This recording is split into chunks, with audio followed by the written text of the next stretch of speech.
Welcome to my latest podcast series, One Life. My name's Terence Wallace, and I'm the writer and publisher of a weekly essay entitled Indelible Adventures, and I'm your host. This podcast series sets out to prompt and challenge your thinking about life and what it means to really live your life. I'll share with you my insights and personal experiences with the sole objective of getting you to reflect and think about your approach to living your best life. So let's get started. This week's episode is entitled Finding Inspiration. Over the years, my personal inspiration has come in many different forms, although for the most part there are people, places, and gifts. A major inspiration for me was spending time with my dad in the final 6 months of his life. These moments changed my life irrevocably.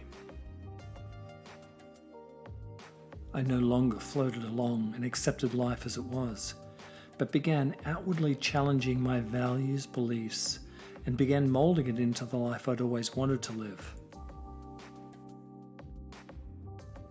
This realization came after I'd lost both my parents, and not having had the opportunity to build an adult relationship with either of them.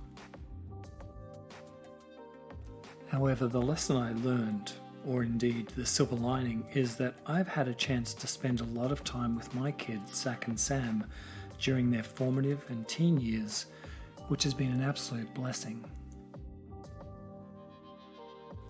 As with many things in life, we draw our strength and inspiration from many places, and so I wanted to share with you a few of my inspirational touchstones. These are in no particular order, but each contributes immeasurably to the shape and context of my life as it is today. Let's start with special people. At times when I reflect on my life, I'm always struck by the diversity and uniqueness of those people in my life that truly inspire me. Perhaps just take a moment to reflect on those people in your life that touch you in a way that moves you. There are a handful of people who I both admire but also take great inspiration from. Of all the people in my life, my greatest inspirations are my kids, Zach and Sam, as they've always been both my number one priority but also my greatest motivation to be the best I can be.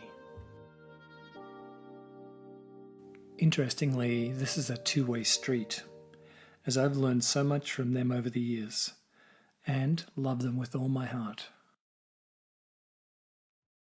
Next on my list is my best friend, Craig. He has charisma, but not in a showy or outward way. He's a master of putting people at ease from the very first, and this gift is then coupled with an incredible sense of humour, a healthy dose of self-confidence, and most of all, a giving and kind nature. He's truly an inspiration, not only for me, but for almost everyone he meets. Yep, he's a one-of-a-kind best mate.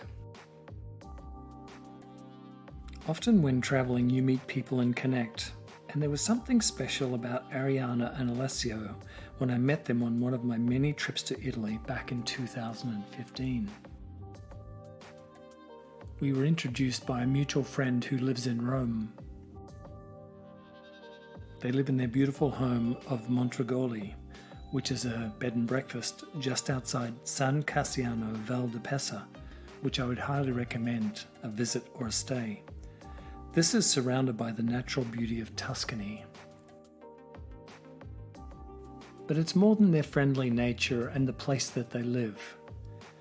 They live the concept of slow living, Italian style to the fullest. They introduced me to the life of slow living, and for the most part, it's a new way of looking and connecting with the world around you. They inspire me to slow down, get local, and enjoy every moment. finding inspiration in special places. If you've read my essays over the years, you'll know that my heart belongs to Italy. In fact, my daughter Sam often asks me when I'm moving to Italy. Such a cheeky girl. Other than Australia and Canada, I've spent more time in Italy than any other country on the planet. And it's sort of hard to describe, but when I'm in Italy, I feel at peace. There's no other way to describe it. From the moment I land and take my first breath of that aromatic Italian air, it's as if I belong there.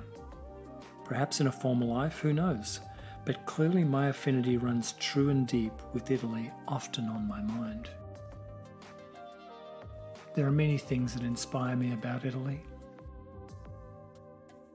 As you can imagine, it's quite difficult to narrow down what specifically inspires me about Italy. Definitely the natural beauty of the countryside, the warmth and generosity of its people, and the way that Italian culture embraces life. They truly live a la dolce vita, or the sweet life, and they're only too happy to share this approach to living, which I've come to appreciate more and more over the years with each trip. It's all about slowing down and enjoying every facet of life without rush, particularly family and friends. The one piece of advice I would give to those of you interested in experiencing the real Italy is to get local. My favorite thing to do is to rent an apartment in a small village for a couple of weeks and totally immerse myself in the village culture. Firstly, you get to practice your Italian, in my case rather rudimentary, while they get to know you and practice their English. Although, let's be honest, anyone under 50 in Italy probably has 2, 3, or 4 languages, and can easily travel between all those languages in a single sentence. It's absolutely incredible. I guess for me, Italy really is a combination of living a slow life, beautiful scenery, fantastic culture, and a rich history coupled with the warmest people on earth. Now that truly is inspirational. I've had a few people ask me why I decided to move back to Australia and not to Italy.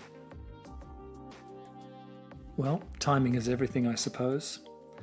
I guess for me, it was my lack of language skills coupled with a global pandemic. At least in Australia, I knew the language and the culture, and the weather was going to be subtropical all year round. So my plan is to continue to visit Italy whenever I have the opportunity. When I kicked off today's podcast, I'm sure you're a little confused when I said inspiration from special gifts.